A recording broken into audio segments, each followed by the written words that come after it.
مباراة السوبر الإفريقي بين الأهلي والزمالك أمس على ملعب المملكة أرينا في الرياض انتهت بتعادل الفريقين 1-1 في الوقت الأصلي، قبل أن يفوز الزمالك بركلات الترجيح بنتيجة 4-3.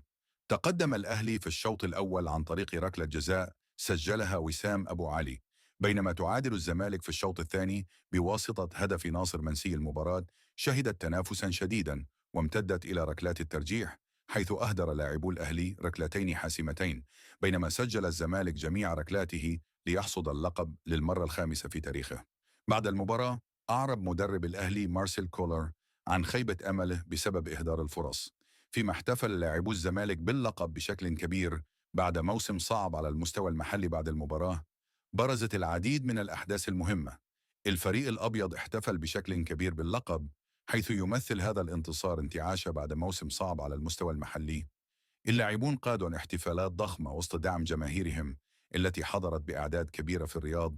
من جانب آخر، عبر مارسيل كولر مدرب الأهلي عن إحباطه بسبب إهدار الفرص الحاسمة، خصوصا خلال ركلات الترجيح.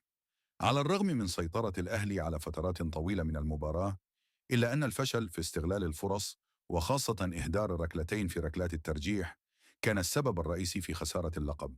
أما الزمالك فقد استغل تركيز لاعبيه خلال تنفيذ ركلات الترجيح ليحققوا النصر ويضيفوا لقبا جديدا إلى سجلهم القاري. الجماهير المصرية تابعت المباراة بشغف شديد، حيث أنها المرة الأولى منذ سنوات طويلة التي يلتقي فيها الأهلي والزمالك في نهائي السوبر الإفريقي، مما زاد من أهمية اللقاء بالنسبة للفريقين والجماهير.